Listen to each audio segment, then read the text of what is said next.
What's good, tea freaks? Tea freaks? I don't know. Tea weirdos? Is that too offensive? Did they already hit the exit button on this? Yeah. God. We got through the intro yet. What's up? You know who it is. It's your boys, Denny and James. TeaDB. Bringing you guys episode 214. We have some Korean goodness today. James, what do we got? Yeah, so we have some Korean yellow tea. Cool. It's actually from the same guy that sent us the yellow tea many years ago. Very cool. Years ago. Arthur from Morning Crane Tea. Yes. He just hit me up out of nowhere. Awesome. And if you remember his yellow tea, I still remember it. It was very tasty. Yeah. And this is supposedly the same tea from the same Korean grandma. Totally awesome. I was explaining the different types of tea to someone maybe yesterday or a couple of days ago, and at a certain point, you just start naming every color in the rainbow, kind of. Yeah. So I did not include yellow tea, but... And this is like Korean yellow tea, which is different than Chinese yellow tea. Very specific. So it's like, why bother? Usually when... Yeah. So, and I'm noticing that you're cooling off the water maybe, or at least heating the vessels. What's going on? We're just heating the vessels right now. I actually, in order to learn how to brew this tea, I was doing a bunch of research on the internet, and I ended up resorting to just watching the video that Yes! Got him! I am copying the parameters that I myself did very long ago. Future-proofing ourselves. I know. So this tea does not need a rinse, or at least it did not 3.5 years ago. Exactly. We're going to shake this up and take a smell real fast. And we're going to brew this a little bit hotter than green tea, but not quite as hot as we normally do for pu'er and oolongs. So it says halmoni cha, which I believe means Korean. So if there's one thing you should learn is that you should always eat the food and drink the tea of grandmas, especially if they're Korean. Korean cuisine is the best. Oh my goodness. Yeah. It's got a really interesting aroma. And yeah, these Korean teas have that very barley, grainy... Yeah, it does. Aromas that... kind of characteristic. Really rich, too. It smells kind of like some variant of black tea, and like looking at the leaves too, it's a lot of really small buds. This is supposedly a very early harvest tea, so we can expect that has something to do with it. Yeah. Cool. So we will use this, and I'm just going to use one step here, pouring into here, and then into our vessel. Okay. And the reasoning is? Just to cool it down just a little bit. Got it. Cool. And so for you folks at home who do have a variable control kettle, which actually that is, but whatever, then you can just go ahead and set it a little bit lower than boiling off the boil. Yep. And this is not 175, to be clear. This is not green tea temperatures. Right. This is, like it says on here, like 195 or something. Yeah. Or, it's in Celsius. Who knows? We don't speak Celsius here in the United States. Yeah, this is America. Which is so stupid. Why don't we're on YouTube, so it's not really even America. I know, exactly. For like most of our audience probably is like, that's really dumb. Which I agree. I don't know. I won't speak for James. Celsius metric makes more sense. I agree too. Have that, the internet. And so we're brewing this for quite a bit of time. Yeah, about a minute. Wow. Is what I did. Great. 3.5 years ago. So these sorts of teas can be really interesting and challenging. These kind of like green-black teas, I think they're some of the most challenging teas to brew. Because they do really vary, I find. Yeah, they can be extremely sensitive. Yeah. It's like whereas like you have like a really nice like high mountain oolong, that's pretty robust. Exactly. Or like a really good pu'er that's older would also be pretty robust, or a ripe pu'er. Yeah. But this tea, we will see how we did in just a looks second. Beautiful. Really clean liqueur. Yeah. What color would you say that is? I'd say it's like a nice orange yellow. I'd say, veering towards yellow as opposed to red. Yeah, and let's take another smell of that. Oh, that's beautiful. So no rinse again. So the leaves are getting hydrated off of this. Really aromatic. Yeah. It's kind of really interesting. There's some stuff going on in there that I'm having a hard time pinpointing. It reminds me closest of a black tea still. Definitely. Maybe some white tea aspects to it, but mainly sort of like maybe Yunnan black. Even more so after this initial infusion. Yeah, good call. Because it's got a little bit of a roast on it, but then also has a lot of that floral notes. Yeah, well, anyway, let's get into this. Ooh, this is hot. Cheers. Cheers.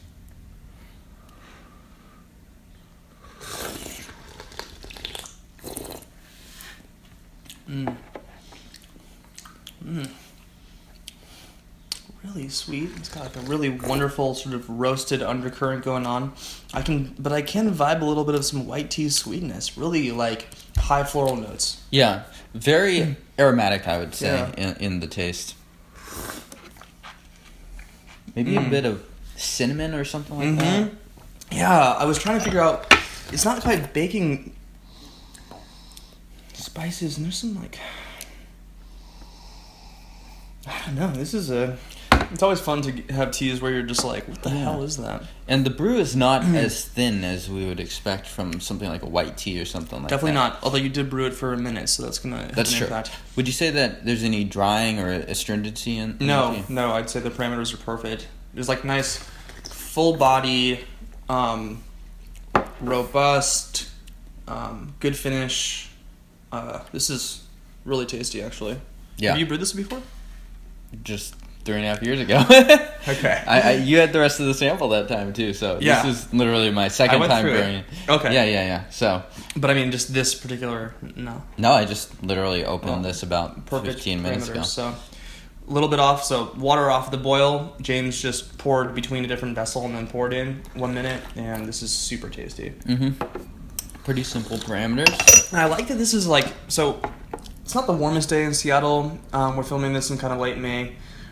And maybe it's like 60, 65 outside. But this is kind of the perfect matching. So sometimes those sort of roasted, deeper flavors can be kind of, I don't know, they feel like weird for the setting.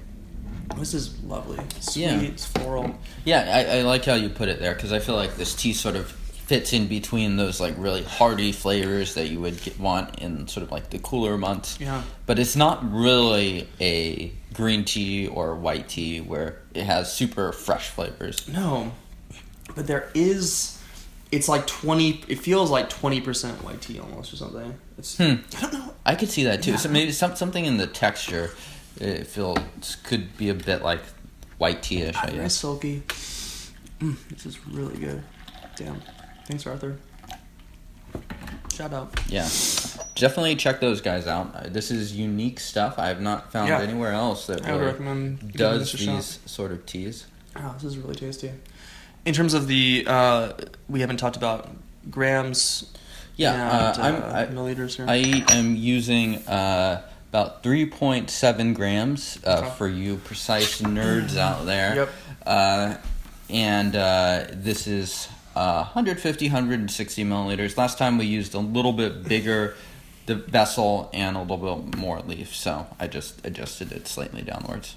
This is really, really delicious. And I'm still really tasting it right now. Yeah, nice lingering flavors for sure. Absolutely. Yeah. I wouldn't describe this as crisp per se. It doesn't have that like verdant green, like Japanese green tea, sort of just recently cut hay kind of a thing, but it's got spring-esque flavors. It feels appropriate to be drinking right now in late May, for sure. Yeah. But the roast, again, normally wouldn't pair well with this sort of time of year, I'd say, but God, I'm such a nerd. All you people who ever like end up listening to this, so like we dated or you guys are huge nerds too. And let's not stop stalking me. And yeah, turn off the video now. Also, I apologize in the future. My God, man, this smells really good. It's got that. There's that like, it's not barley, but that sort of like acorn nutty aroma. I'm not tasting it as much in the cup. Do you think there's any similarities here to something like Oriental Beauty? A little bit, actually. Yes. Yeah. Now that you mention it, I definitely think there are. Because it has that sort of roasted character, but it's very sweet. Yeah, very sweet. And floral. Yeah, and really good. soft and not terribly astringent, at least certainly Absolutely. not the first brew. This is completely passing the mom test, by the way, y'all. Yeah.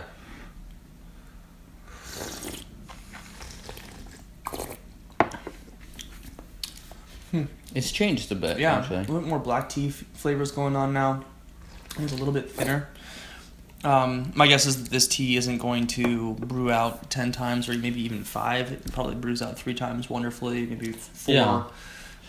Maybe for the next infusion, you'd want to boil the water and just pour directly, just to extract more, potentially. Absolutely. This is really nice. And James, in terms of, folks might be wondering about cups and sort of teaware choices here. Is there anything guiding your preferences here besides just the sizes fit well? The sizes fit pretty well. Not too much guiding me. Sometimes I do prefer thicker cups for something like pu'er. Cups like these have a little bit thinner rims, so it's nice to drink out of for sure texturally. Yeah, really enjoyable. I believe these are sort of Japanese style cups. I'm not totally sure, which would mean they're more for green tea, and Korean tea tends to have a bit more similarities with some similarities with Japanese tea in the sense that they're both drinking green tea and stuff like that. So we'll do maybe 3 steepings of this. Yeah, let me reheat that water, and we will experiment from here. And I'm sure this steep in particular probably could have gone for just a little bit longer, I think. Still pretty tasty for what it is, but it's not the fullest bodied steep per se. Yeah, interestingly enough, because normally, especially with these green teas, white teas, a yellow tea, or sort of these kind of small-leaved, fine teas. Usually the second steeping is going to be the most sort of viscous and syrupy, but for whatever reason this one, So keep that in mind, if you're trying this tea for the first time, be attentive to, if you do a rinse, be very attentive to making that rinse quick. You don't need to rinse this tea at all. It came out extremely clean. Right. But you'll be losing a little bit of the body and the sort of oomph of the tea if you do rinse this tea for too long. So make sure to keep that in mind if you guys do end up grabbing this, which I'd recommend doing. This is the kind of tea where it's a totally different flavor profile in some ways. Totally different, right? It's all tea, but and yet very approachable, right? So I feel like in our tea ventures, we often have to go into some like weird shit to be drinking some different flavors. And this is a tea that's going to pass the mom test, and while simultaneously giving you a sort of a different sphere of flavors going on. So. Yeah, it's a good tea for beginners, for intermediates, for advanced people. I think a lot of different tea people could definitely enjoy this tea. And for you pros, you elite pros. Yeah. That's with 2 3s, by the way. It has that white tea floral sweetness. It's almost honeysuckle-esque. It's sort of intertwined with the viscosity of the brew itself too, and this is really good. And so James is sort of eyeball measuring, I guess, the timing. How do you say that? I don't even know. I don't know. he's guesstimating. It is. Plus, it just feels really good to just keep doing this. It feels like you're accomplishing a whole lot. Busy, keeping things. Well, sorry if we made fun of anyone. Let me smell that again one more time. Get in there. And a tea like this has a lot of appeal from the aroma and stuff like that. Really wonderful smelling. Right. Leaves are very much filling up the vessel at this point. Yeah. What color would you say the leaves are? I'd say mostly oxidized. They look like they were, green pretty recently, or rather they've been fading a little bit. Brown but light, definitely not dark by any means. You can still see there's some green in there. So in terms of color, does it look like something in between green and black tea, something like that? Yes, I'd say so. But the green is sort of a faded, dulled kind of green. And just from the aroma, I think Oriental Beauty is one of the best descriptions in terms of similarities. I feel like it's becoming more and more aroma-wise, Right. a little bit more Yeah. like that as we brewed it. It has that sort of that kind of corn, Yunnan black sweetness going on, but in the actual cup, it's not super strong. So Yeah.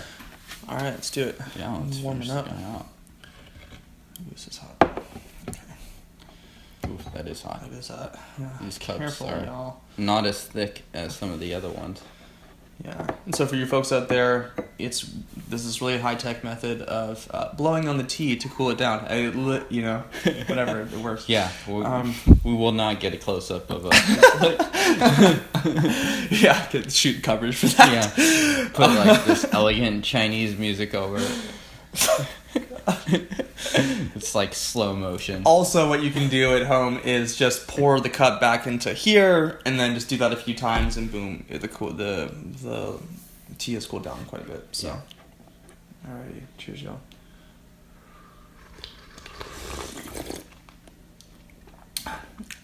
Spill a little bit. It's still really good. I'd say the body is the thing that's changed the most in this tea. Mm-hmm. Stand out a little bit. Yeah. And part of that is the brewing, just to be honest. Now, so unlike a pu'er tea, and we don't do as much counterfactual descriptions here, but unlike a pu'er tea that you're really tasting like right here, this is really like kind of those high notes. It's like up in my sort of maybe a little bit in my throat, but mostly just kind of in the mouth tasting it. It's aromatic. It's complex. Yeah, absolutely. But I'm not getting that sort of like deep body tea experience. Good energy, but also not just like crazed. Yeah. So yeah, this is a really tasty one. I think almost anyone would enjoy this. I'd have a hard time imagining someone not enjoying the flavors here. So True. Yeah. This is kind of a cozy tea, you know. This would be good in the wintertime too, I think. I think so too. Yeah. It's like a rainy day or something like that. Mm-hmm. Yeah. If folks wanted to check out Morning Crane Tea, James. Yeah, go check them out. Morning Crane Tea, Google it, or morningcranetea.blogspot.com. Right.